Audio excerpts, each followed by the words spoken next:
With my last video covering my top robots in fighting games, I was not able to go into the humans that utilize robotic parts and their natural capabilities as one fighter, so it's time to give the cyborgs in fighting games some spotlight. I count a cyborg as a character who is half human and half robot, or maybe a 60-40 split. Really, the ratio's not what matters. The point is, there are physical elements of the human mind, body, or spirit melded with the robot parts. Some of them even look exactly like robots but have a creamy human center inside the hard metallic exterior, which inspired me to make a list just for the cyborgs, along with a suggestion from Ultimate Killer Kombat X and Pants on Fire, who suggested some cyborgs for a robot-themed list. Just like on the robot list, characters that first appeared in other media are fine as long as they were playable on a fighting game roster at some point. Also, same co-commentator in this video, AT from Software Agents Corp. Cybernetics will devour your soul. So let's find cyborgs that deserve some praise for my top 10 cyborgs in fighting games. Number 10. Dural from Virtua Fighter. Dural is confusing. She was captured by Judgment 6, an evil-ish corporation who used her as a host for their nanotechnology or something like that, due to her durable body. She is basically a human coated in T-1000 metal. I'm not quite sure if the metal is fused with her body or if she is stuck inside this emotionless metal shell, but either way, she is classified as a cyborg and holds the role of mysterious final boss.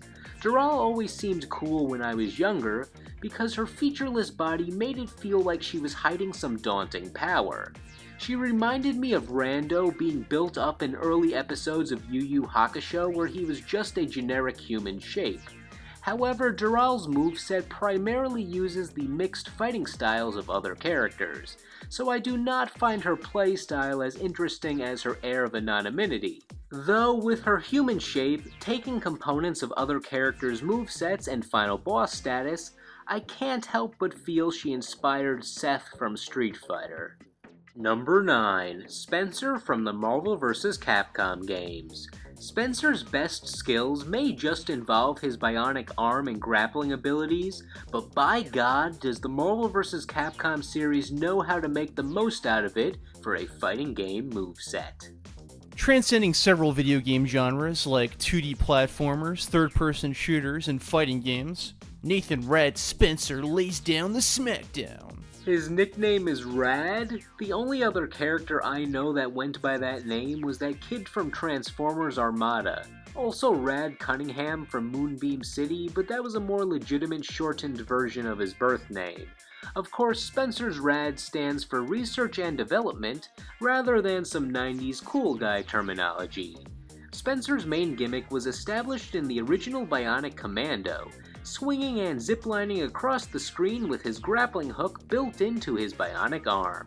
Even considering Spencer's changes in the 2009 Bionic Commando, the constant is he can reach and pull from a distance with the arm. His fighting game counterpart does just that.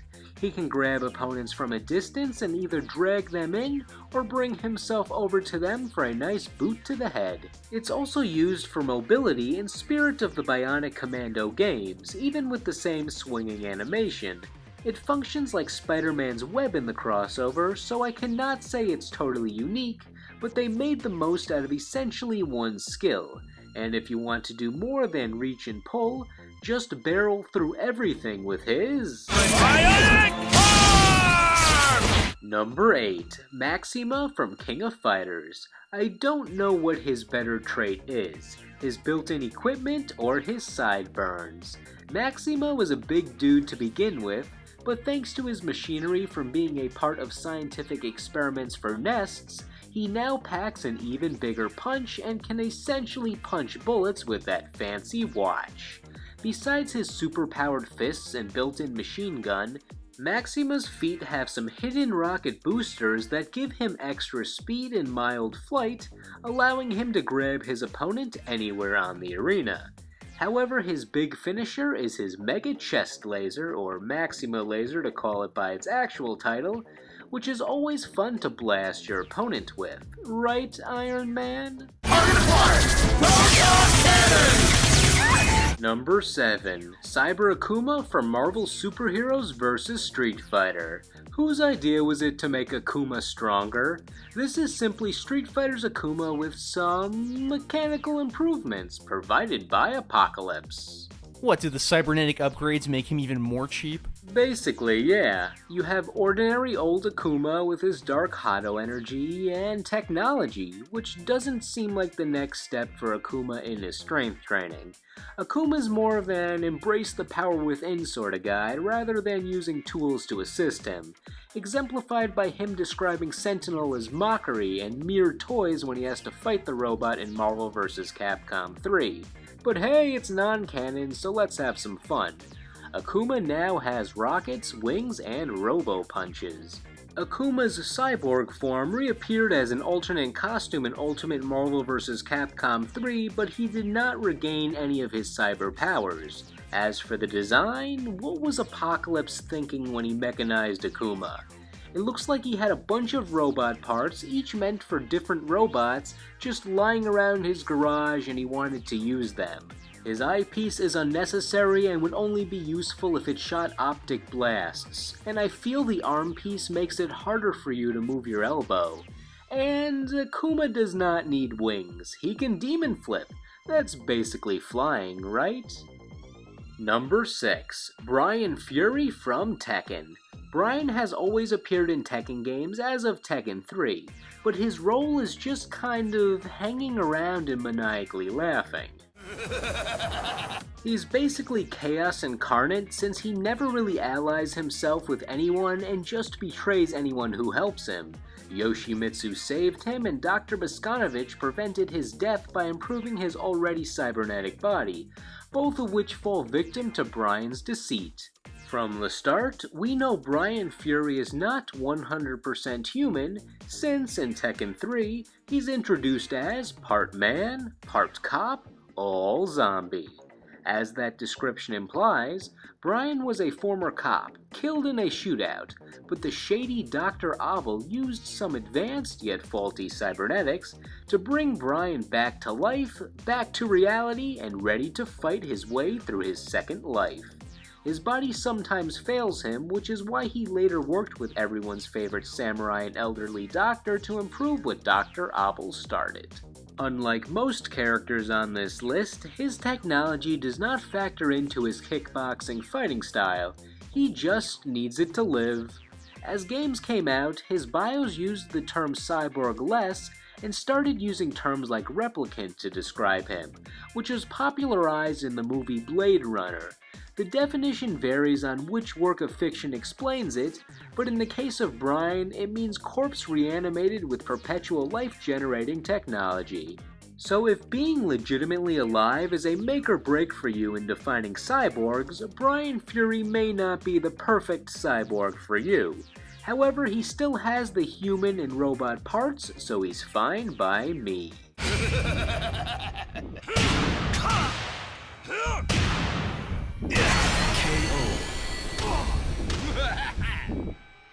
Number 5. Cyborg from Injustice. With a name like that, how could I leave him off this list? Vic Stone, aka Cyborg, is the tech guy of the Justice League. He can hack computers, track interdimensional rifts, and basically solve any technology-based problem when Deus Ex Machina calls for it. Cyborg was one of the few who survived the disastrous transitional period between Injustice and Injustice 2. There were so many casualties. It's not fair, I want to play as Shazam. Black Adam is not the same! For his moveset, he relies on his projectiles with his Nova Blaster, which shoots unspecified energy balls horizontally and diagonally. He also uses sonic waves, a built-in grappling hook, has a little buddy android that can annoy his foe, and can heal himself. But don't use that last one. It has way too much startup and you'll likely end up getting punished when doing it, ironically ending up more hurt. He even uses his football skills with his techno-tackle command grab. I've also gotta say, Cyborg takes a beating in Injustice 2, and I don't mean as an opponent. The characters are so vicious when insulting him. Poison Ivy taunts him for not having his manhood in the story mode, and Firestorm and Blue Beetle both call him half a man in their intro dialogue. To quote Cyborg, that was disrespectful, kid. Number 4. Sector from Mortal Kombat. Sector is a head ninja cyborg in one of Mortal Kombat's top ninja clans, the Lin Kuei. The ninja cyborgs are part of the clan's Cyber Initiative, which is when the Grandmaster at the time thought his ninjas would be better if they were cyborgs. I'm not sure what would have caused him to have such a drastic idea. Hey, Bihan, I read this article in Time magazine about computers. Let's do that with our warriors. Sector was a ninja who was blindly in favor of all of this, and was completely fine with handing over his humanity in exchange for enhanced technology and infinite missiles in his chest. He also might have been trying to appease his father, who was the Lin Kuei Grandmaster, or former Grandmaster depending on where you look in the story. Since Mortal Kombat 9 had his human form as an alternate costume, we see he used missiles and flamethrowers his whole life. But now these tools are built into his body, and he has a cool binary number effect on his teleport. In the original timeline, he split off from the Lin Kuei after Sub-Zero took over and founded the Tekkunin clan, which only had cyborg ninjas and a spaceship area. He really emphasized the technology part of his character over the ninja part here. The only downfall for Sector and any of the other ninja cyborgs like him is they all have human anatomy on the inside, which is really a developer choice for the bone-breaking action of Mortal Kombat. Of course, it is kind of ridiculous that he will react the same way as the other humans when getting punched in the groin by Johnny Cage. Not the best place for weak armor. Number 3. Iron Tiger from BlazBlue. I recently discussed him in a video where I said despite his brutish appearance, he's quite a polite gentleman. However, now I will tell you why his brutish design is exactly why you should fear him. Before his enhancements, he was the leader of a military troop, but after being mortally wounded, he was given a second chance at life thanks to the brilliant scientist Kokono. His new upgrades gave him metal fists and magnets. His already great human strength improved, making each punch pretty devastating with a slight impairment in his mobility. His magnets allow him to magnetize his opponent, pulling them in and giving Tiger a great chance to pummel them up close. Or at the very least, get some meter for your spark bolts, which is a big electric projectile that is so important, it gets its own usage meter that fills up at a quicker rate when opponents are magnetized. He can also team with electricity, enhancing his already lethal attacks, showing opponents that you will have to fear him beyond his raw brute strength. Number 2. Gore from Killer Instinct. He's the most robotic cyborg on this list since the only human part of him is the brain. The title Gore refers to the name of the type of cyborg rather than a unique name given to a singular cyborg. The one playable is usually the prototype for the newest Gore model, meaning a victory against the final boss would lead to a green light on the cyborg's mass production. Then they fulfill their purpose of being assassin cyborgs who kill anything they are ordered to, helping Ultratech protect/conquer the world. The fact that these cyborgs can be mass-produced means Ultratech has a lot of human brains on hand. Kind of disturbing to think about how they obtained all of them. So that name, Gore. How did Ultratech come up with such a distinctive and thought-provoking name? Is that of Italian origin? You see, it's called Gore because if he rams you with his blade, then the blade will be full of your gore. The Gore prototype was always implied to use the brain of Eagle, the brother of Gore's roster mate Chief Thunder, which is why the brain prevented the cold-killing nature of the cyborg body in certain arcade mode endings if the player chose not to kill his opponents. However, the Killer Instinct comics showed Full Gore to be a more traditional cyborg, with the human behind the metal body fused with the machine. In Killer Instinct 2013, as pointed out by viewer Acrid, the playable Full Gore was shown to use the brainwaves of a human to gain their combat abilities, which would mean certain iterations of Full Gore could fully be robotic. However, considering Full Gore is upgraded in each game's story, it's also possible Ultratech decided to remodel the cyborg to function without the human brain for efficiency. In the end, we can say Full Gore has qualified as both a cyborg and a robot over his life in video games. Regardless, there are two main elements to his fighting style.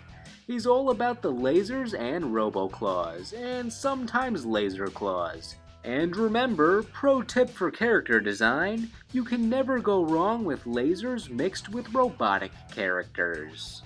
Honorable mentions time. Kano from Mortal Kombat. He may not be a cool cyborg ninja, but he's a human with a robot eye. Jax from Mortal Kombat. Never noticed how many cyborgs were in the Mortal Kombat series. His arms are completely mechanical as of MK9.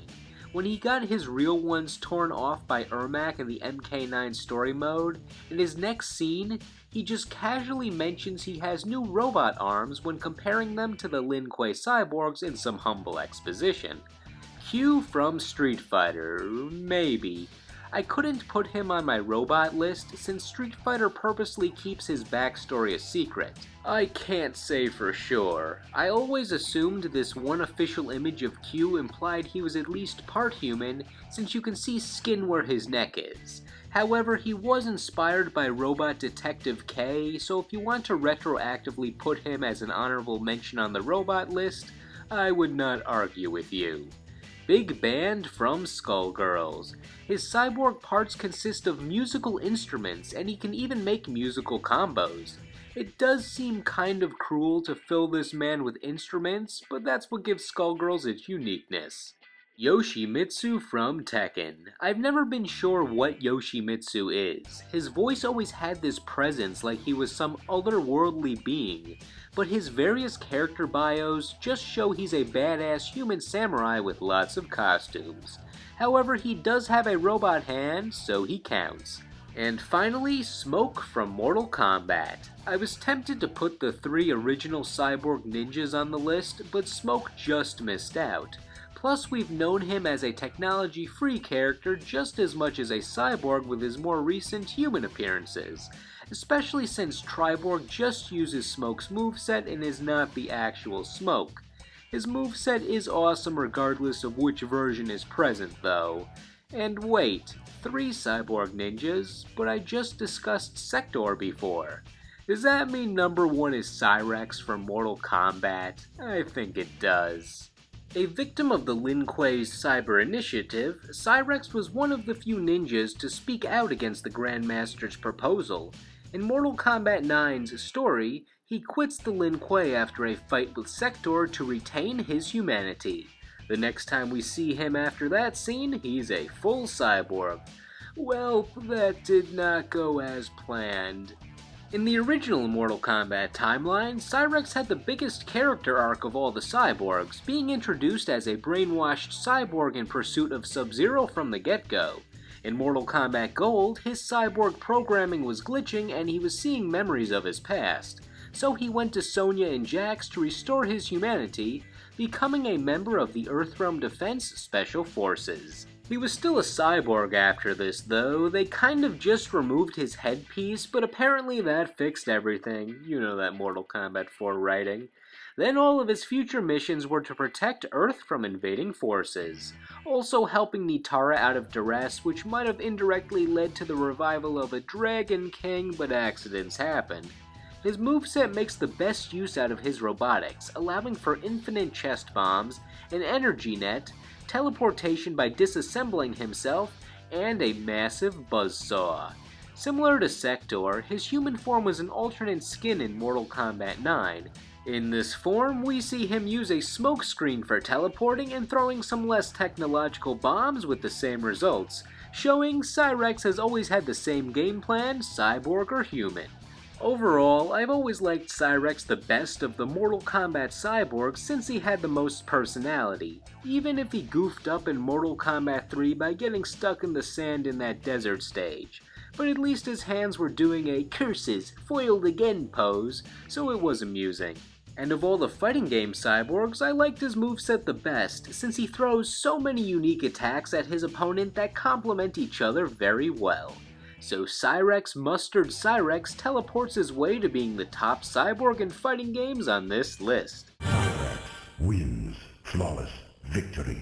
And with that, what did you think of these choices? Did you have a favorite? Did I leave a good one off the list? Let me know in the comments. Now that we've covered robots and cyborgs, there's one other type of robotic character in fighting games I want to cover in this somewhat themed trilogy, if you want to call it that. The mechs and their drivers. So stay tuned for the top 10 mech pilots in fighting games. Or maybe it's on this end card thing here if you're watching this video far enough in the future. You know the drill. Anyway, thank you all for watching, and I will see you in the next video.